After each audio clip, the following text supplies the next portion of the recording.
नमस्कार, स्वागत है आपका। मैं आपके साथ निकिता कश्यप। बुलेटिन की शुरुआत करते हैं इस वक्त की बड़ी खबर के साथ। सीएम बघेल ने जताया साहू परिवार दुर्घटना में दुख। साहू परिवार के 10 सदस्यों पर दामेश ध्रुव की मौत पर जताया दुख। आपको बता दें, मृतकों के परिजनों को आर्थिक राशि देने की घोषणा भी की गई है, जिसमें 4-4 लाख रुपए की सहायता राशि की घोषणा की गई है। तो इस वक्त की बड़ी खबर हम आपको बता रहे हैं। सीएम बघेल ने जताया साहू परिवार दुर्घटना में दुख। साहू परिवार के 10 सदस्यों और दामेश ध्रुव की मौत पर जताया दुख। आपको बता दें कि सीएम की ओर से मृतकों के परिजनों को आर्थिक राशि देने की घोषणा की गई है, जिसमें 4-4 लाख रुपए की सहायता राशि की घोषणा की गई है। तो इस वक्त की हम आपको बड़ी खबर बता रहे हैं कि सीएम बघेल के द्वारा पीड़ित परिवार को आर्थिक राशि देने की घोषणा की गई है। आपको बता दें, साहू परिवार के 10 सदस्यों को मिलेगी आर्थिक सहायता। आपको बता दें, मृतकों के परिजनों को आर्थिक सहायता देने की घोषणा सीएम बघेल के द्वारा की गई है, जिसमें उनकी राशि 4-4 लाख रुपए की रखी गई है।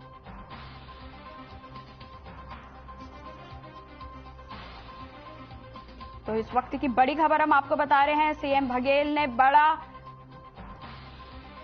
फैसला लिया है। आपको बता दें, साहू परिवार दुर्घटना में दुख जताया है उन्होंने साथ ही उन्होंने परिवार को ढांढांस बधाते हुए, दुख जताते हुए सहायता की है। उन्होंने सहायता राशि का ऐलान किया है। आपको बता दें, सीएम बघेल के द्वारा परिजनों के परिवार को आर्थिक राशि देने की घोषणा की गई है, जिसमें 4-4 लाख रुपए की राशि परिवार को दी जाएगी।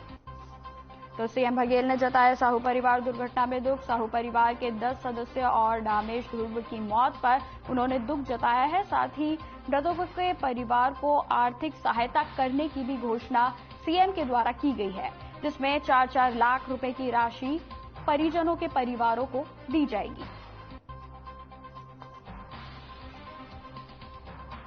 तो इस वक्त की बड़ी खबर हम आपको बता रहे हैं, जो कि सीएम बघेल ने बड़ा ऐलान किया है, बड़ी घोषणा की है। आपको बता दें, पीड़ित परिवार को सहायता राशि देने का फैसला सीएम बघेल के द्वारा लिया गया है।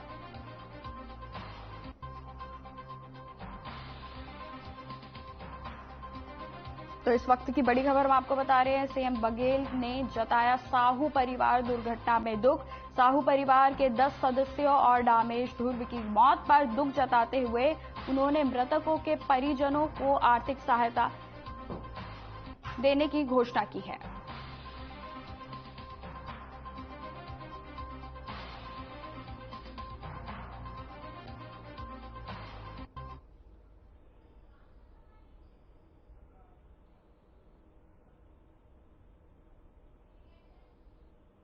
बीजेपी के पूर्व विधायक ने बेरोजगारी भत्ते को लेकर कांग्रेस सरकार को आड़े हाथों लिया है। उन्होंने कहा कि सिर्फ 15% बेरोजगारों को भत्ते का लाभ मिला है। राज्य सरकार के द्वारा चुनाव के वक्त किए गए मुख्य वादों में से एक वादा कि प्रदेश के सभी बेरोजगारों को प्रत्येक महीना 2500 रुपए दिए जाएंगे, जिसकी शुरुआत भी हो चुकी है। लेकिन सिर्फ बस्तर जिले में ही 77,286 बेरोजगारों ने अपना पंजीयन करवाया, जिसमें से केवल 2,09,19 को पात्र घोषित किया गया। वहीं आपको बता दें कि 1396 लोगों को भत्ते का लाभ मिला। बीजेपी पूर्व विधायक संतोष बाफना ने कांग्रेस सरकार पर आरोप लगाते हुए कहा कि सिर्फ वोट पाने के लिए बेरोजगारी भत्ते की बात की गई थी, लेकिन सरकार वो वादा पूरा नहीं कर पा रही है, जिससे कि युवाओं में रोष का माहौल है और आने वाले चुनावों में यही युवा बीजेपी को चुनाव में जिताकर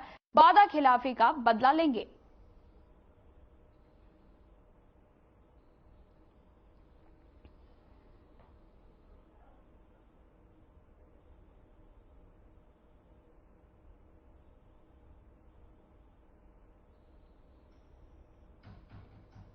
जल हाथ में लेके झूठी कस्में खाई थी और 36 बिंदुओं का एक घोषणा पत्र निकाला था। और 36 बिंदुओं के घोषणा पत्र में जितनी बातें हैं वो समझता हूं कि कोई भी बातें वो पूर्ण करने की स्थिति में नहीं है।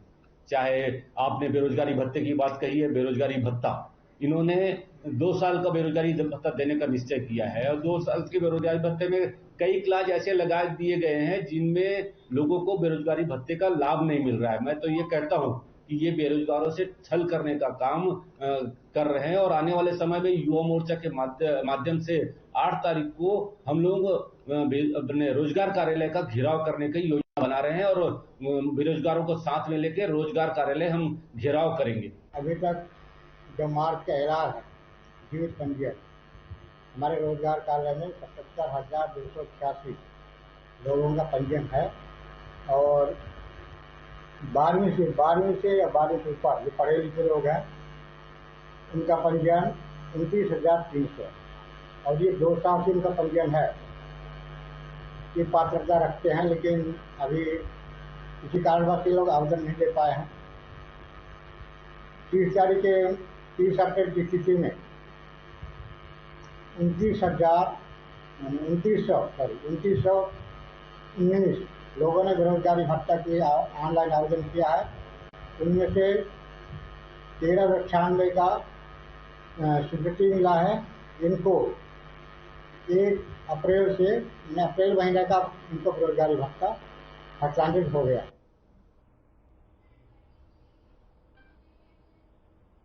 भारत गौरव टूरिस्ट ट्रेन के द्वारा दक्षिण भारत शुभ यात्रा का शुभारंभ किया गया। IRCTC द्वारा पूरे भारत में चारों तरफ से यात्रा आयोजित की गई। प्रधानमंत्री नरेंद्र मोदी ने एक भारत श्रेष्ठ भारत योजना के परिपालन में यह यात्राएं शुरू की गई हैं। आपको बता दें, अगले 5 साल तक IRCTC पूरी सुविधाओं के साथ पूरे देश में परिचालित करेगा। 25 मई से यह यात्रा बिलासपुर से दक्षिण भारत जाएगी। वहीं 15,500 रुपए में 8 दिनों का यह पूरा सफर होगा। वरिष्ठ और एकल यात्रियों के लिए आवश्यक सहयोग और सुविधाएं उपलब्ध रहेंगी। मेडिकल सुविधाएं और व्यक्तिगत सहायक भी उपलब्ध रहेंगे। साथ ही आपको बता दें, भारत गौरव टूरिस्ट ट्रेन में न केवल आवश्यक कपड़े रखे जाएंगे बल्कि दवाइयां भी रखी जाएंगी।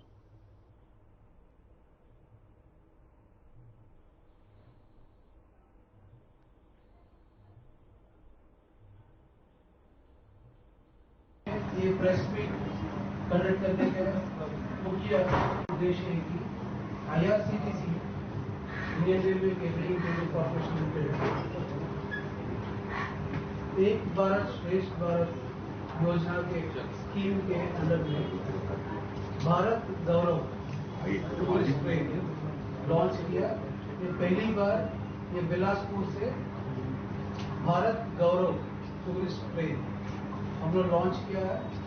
ये ट्रेन प्रधानमंत्री के मेन योजना स्कीम में एक भारत श्रेष्ठ भारत स्कीम और इसमें एक भारत श्रेष्ठ भारत स्कीम में देखो अपना देश के दिखाने के लिए हम लोग ये भारत गौरव टूरिस्ट ट्रेन को हम लोग लॉन्च किया गया। ये ट्रेन है एक्सक्लूसिव टूरिस्ट ट्रेन है। इसमें ये पैसेंजर ट्रेन ही है। आप इसमें देख सकते हैं, इसको आपके हर ब्रोशर में देख सकते हैं। एक्सक्लूसिव टूरिस्ट ट्रेन है। ये आपको पूरा बिना रैपिंग भी ऐसे रहेगा।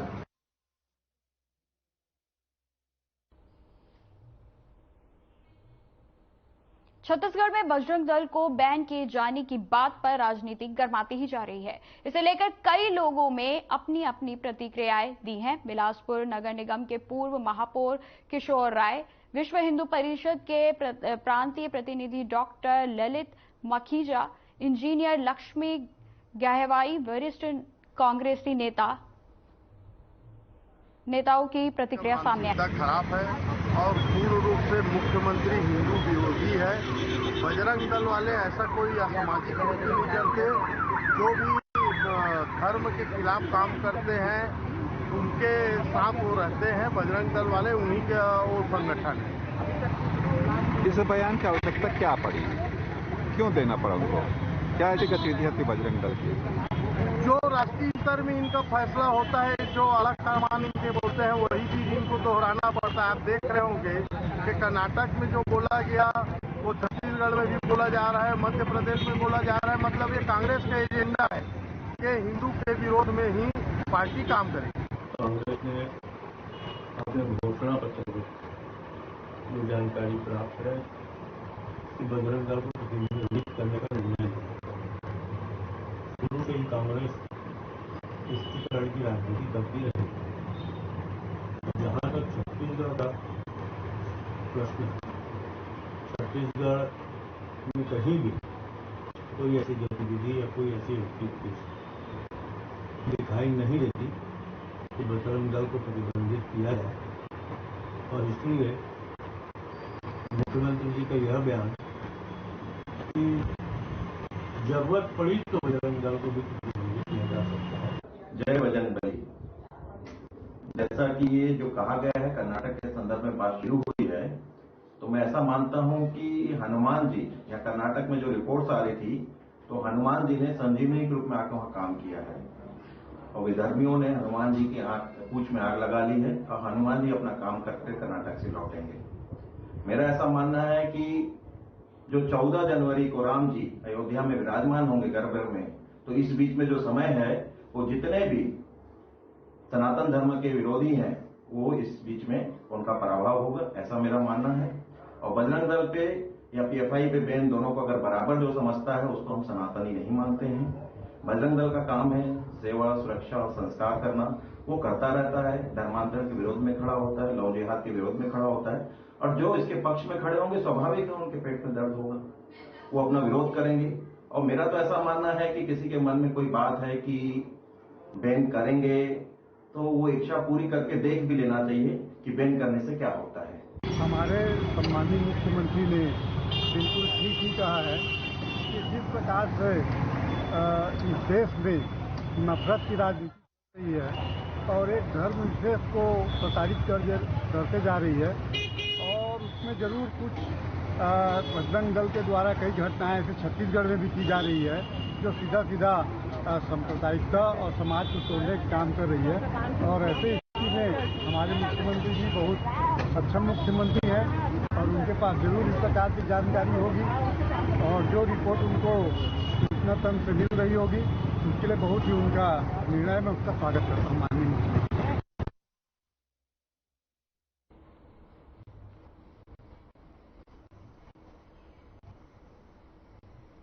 खबर बिलासपुर से है, जहां कई क्षेत्रों में हो रही बारिश ने प्रदेश के किसानों की चिंता बढ़ा दी है। आपको बता दें कि लगातार हो रही बारिश के कारण खेतों में खड़ी फसल और अंकुरण के लिए बोए गए बीज भी सड़ गए हैं, जिसको लेकर किसान काफी परेशान नजर आ रहे हैं।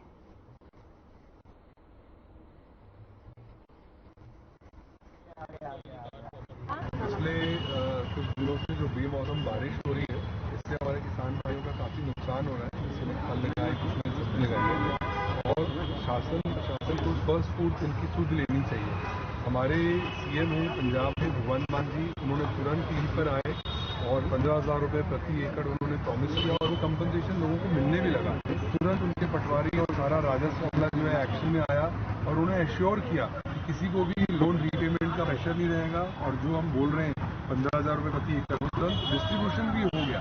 और यहाँ की भूपेश बघेल सरकार जो है वो निद्रा में सोई हुई है, और हमारे को उनको जगाने के लिए इतना हल्ला करना पड़ रहा है। उनको सिर्फ एक ही है कि मैं अपने आप को छत्तीसगढ़िया, बेस्ट छत्तीसगढ़िया प्रूव करूँ। उनको असली किसान की चिंता नहीं है। उन्हें भी टीवी में आना चाहिए, बात करनी चाहिए। देखिए, हमारा एक्चुअली दूसरे के लिए, मैंने सिर्फ भूपेश बघेल सरकार का बोला, लेकिन केंद्र सरकार भी हिस्सा है। लेकिन आपको पता ही है हमारे पीएम और सीएम में बहुत फर्क नहीं। तो फसल बीमा योजना है ना, किसान उसमें मुआवजा लेगा। उसका कब जाके सर्वे होगा, कब कंपनसेशन मिलेगा? किसानों की हालत आप देखिए, वो अपना खेत छोड़ के सरकारी कार्यालयों में चक्कर नहीं काट सकते। टीवी एक ऐसा मामला है, वो बोल रहे हैं कि मेरा 100वां एपिसोड मन की बात सुनो।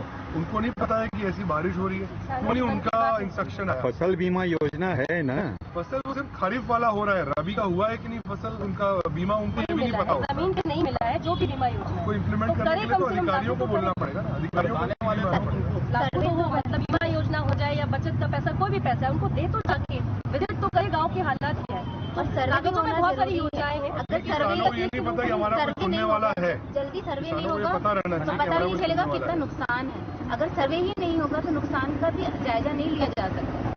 आप हमारी आवाज पहुंचाइएगा, मीडिया से ये निवेदन है। Thank you.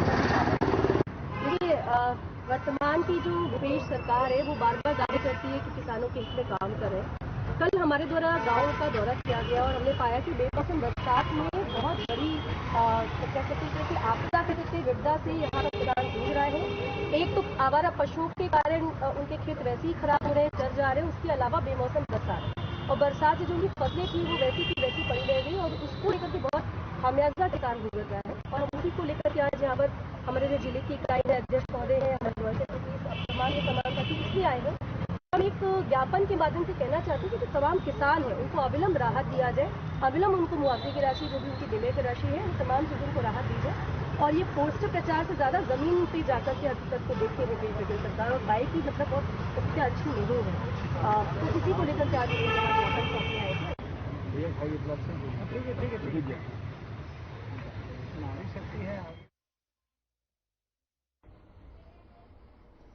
बुलेटिन में खबरें लगातार जारी रहेंगी। फिलहाल रुकते हैं छोटे से ब्रेक के लिए।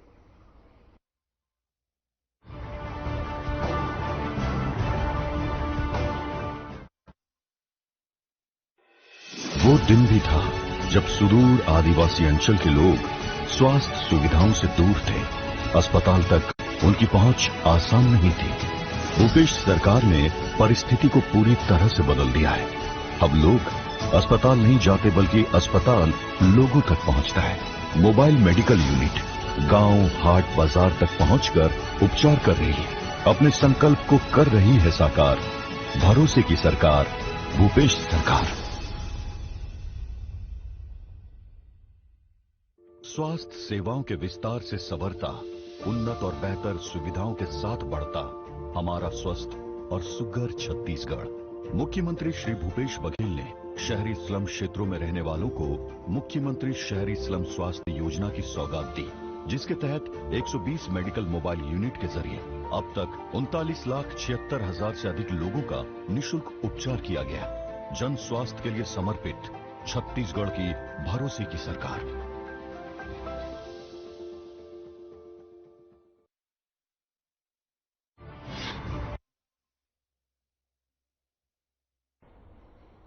ब्रेक के बाद स्वागत है आपका। बढ़ते हैं खबरों की ओर। प्रदेश के कई हिस्सों में बेमौसम बारिश से किसानों की फसलें बर्बाद हो गई हैं। इसी सबके बीच आम आदमी पार्टी के पदाधिकारी और कार्यकर्ताओं ने अनेक गांवों में पहुंचकर जिले का अवलोकन किया, जिसमें प्रथम दृष्टया से पाया गया कि फसलों को काफी नुकसान हुआ है। अनेक खेतों में बारिश के पानी से धान, सब्जी, मोहा, ठोरा, इमली सहित अन्य फसलों को काफी नुकसान पहुंचा है। आपको बता दें, जिसको लेकर जल्द से जल्द राजस्व और कृषि विभाग की टीम गठित कर सर्वे आरंभ किया जाएगा, जिससे फसलों को हुई क्षति का वास्तविक आकलन किया जाएगा और जल्द से जल्द किसानों को मुआवजा राशि मिल सकेगी।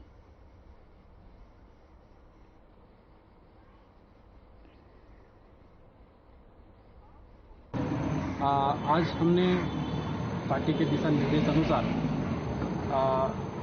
यहाँ के जो मुद्दे हैं, जो मूलभूत सुविधाओं को लेके यहाँ के जीवन, यहाँ के ग्रामीण क्षेत्रों में जो जीवन यापन करते हैं, जो मोआ हो गया, टोरा हो गया और भुट्टा कटाई हो गया, इससे जो आम नागरिक जो जीवन यापन करता है उससे उनका फसल नुकसान हुआ है। इसके मुआवजा के लिए हमने कलेक्टर साहब के समक्ष एक ज्ञापन सौंपा है एसडीएम साहब के माध्यम से।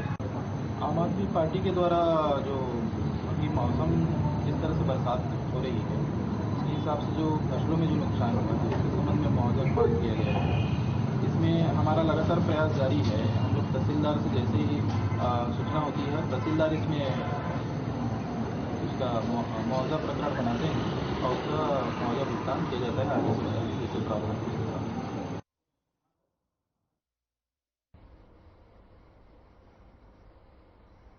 जिले में राजीव गांधी युवा मितान योजना जिले के हर ग्राम पंचायतों में गठित की गई है। बता दें कि युवा मितान योजना के द्वारा खेलकूद कराया जाता है। मामले पर जिले के कलेक्टर का कहना है कि युवा नेता राजीव गांधी युवा मितान क्लब जिले के खेलकूद में हमेशा सहयोग करते रहते हैं। नमस्कार, मैं हर खबर से सलमान चंद्रगिरी। आज हम बीजापुर जिले के ग्राम पंचायत धनुरा में मौजूद हैं। आज ग्राम पंचायत धनुरा में युवा मितान क्लब के अध्यक्ष श्री बुधराम तिलम जी से हम वार्तालाप करेंगे कि वो युवा मितान क्लब के पैसों को किस प्रकार से इस्तेमाल कर रहे हैं। आइए हम उसका पूरा परिचय देते हैं। हम बात करेंगे कि हम बुधराम जी से। बुधराम जी, आप हमें ये बताइए कि आपका अपना पूरा परिचय एक बार दीजिए अपना। सर, मैं बुधराम तेलाम, मैं राजीव युवा मितान के क्लब के दानोरा के अध्यक्ष हूँ। तो बुधराम जी, आप ये बताइए कि यहाँ जो युवा मितान क्लब के जो अध्यक्ष बने हो, आप कितने साल से यहाँ आप अध्यक्ष के पद में कार्यरत हैं? अभी तो फिलहाल 2022 से हुआ है, अभी 1 साल का कार्यरत में हूँ। जी जी। तो आप ये बताइए बुधराम जी कि आपके कार्यरत में अभी तक युवा मितान क्लब से कितने खेल कराया गया है?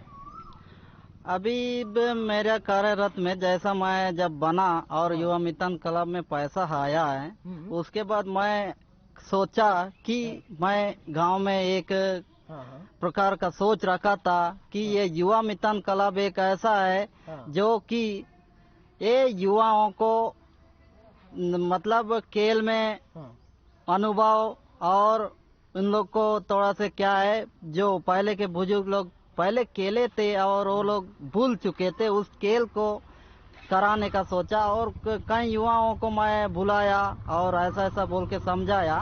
उसके बाद फिर मैं जैसा युवा मितान क्लब के पैसा आए थे, वहाँ से मैं पैसा निकाल के यहाँ पर कबड्डी, खो खो जैसा गिल्ली डंडा, बाटी अन्य प्रकार का खेल कराया हूँ।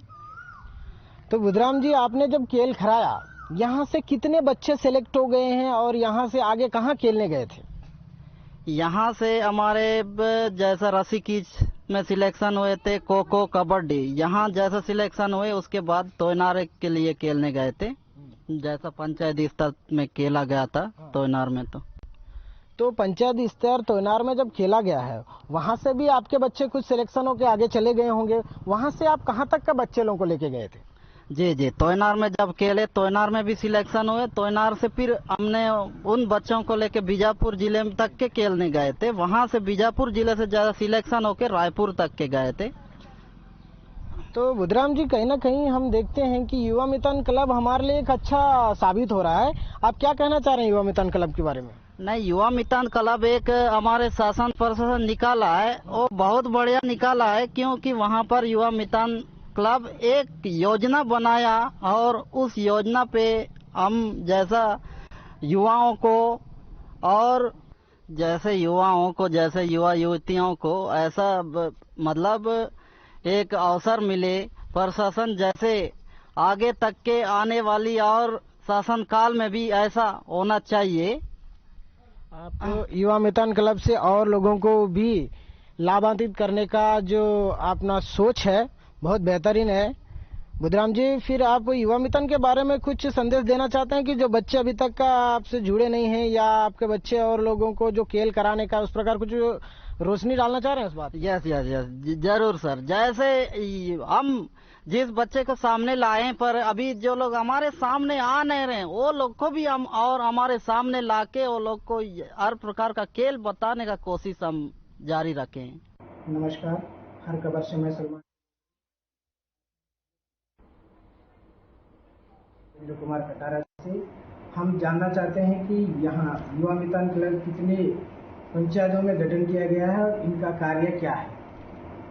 महेश जी, ये हमें बताइए कि हमारे बीजापुर जिले में कितने ग्राम पंचायतों में ये युवा मितान क्लब गठन किया गया है?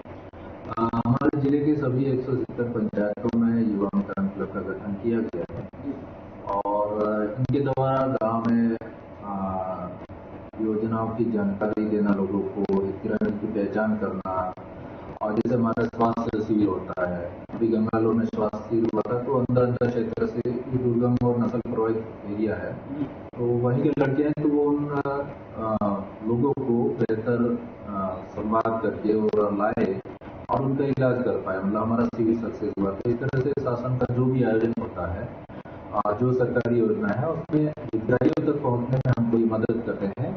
और इसके अलावा खेलकूद में बहुत अच्छा काम किया हमारे जिले में युवा मितान क्लब।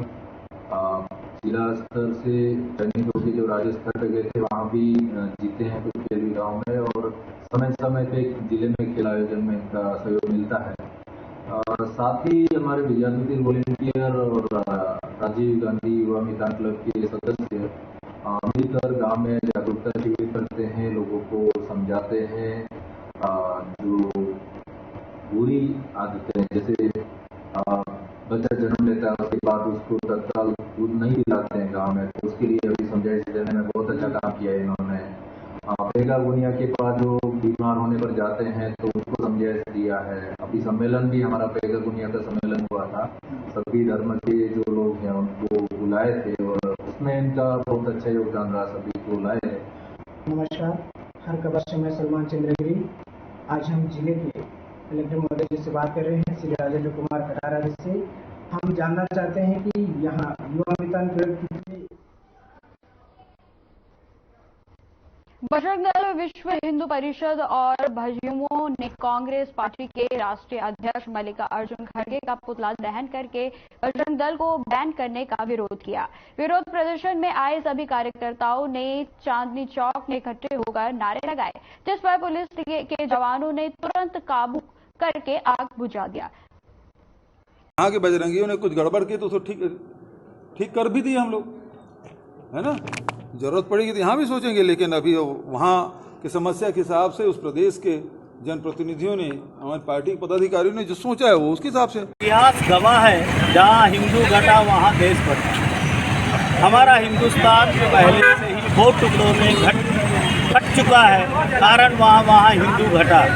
किंतु ये राजनीतिक लाभ लेने के लिए हम सनातनियों को या हिंदुओं को एकदम कुचल के रखने की कोशिश जो भी पार्टी करती है वो बहुत ही निंदनीय है और दुर्भाग्य देश का है कि ऐसे लोगों को हम नेता बोले या हमारे पालक बोले। चुनावी मैनिफेस्टो में कांग्रेस ने जो सरकार आने पर बजरंग दल पर बैन लगाने की बात की है और पीएफआई संगठन से बजरंग दल की तुलना की है। पीएफआई एक आतंकवादी संगठन है और उस पर सरकार द्वारा बैन लगाया गया, उसकी तुलना बजरंग दल से की है। ये बड़ा दुर्भाग्यपूर्ण, निंदनीय है और लगातार बजरंग दल राष्ट्रीय हित के कार्यों में हमेशा बढ़ चढ़कर हिस्सा लेता है। उसका पीएफआई से तुलना करना ये सरासर गलत है और निंदनीय है, हम इसकी निंदा करते हैं। जिस प्रकार कर्नाटक के मैनिफेस्टो में कांग्रेस सरकार के द्वारा और राष्ट्रीय अध्यक्ष मल्लिकार्जुन खड़गे के द्वारा सत्ता आने पर बजरंग दल को बैन करने की बात कही गई है, आज उसी को लेकर जगदलपुर पर पुतला दहन का कार्यक्रम रखा गया है।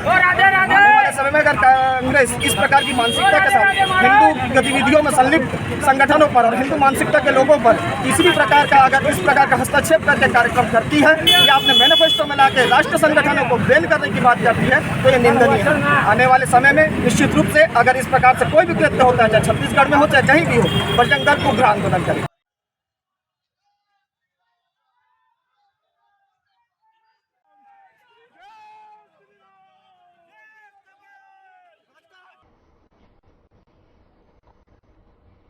फिलहाल इस बुलेटिन में इतना ही। देश दुनिया की और खबरों की जानकारी के लिए बने रहे हमारे साथ। नमस्कार।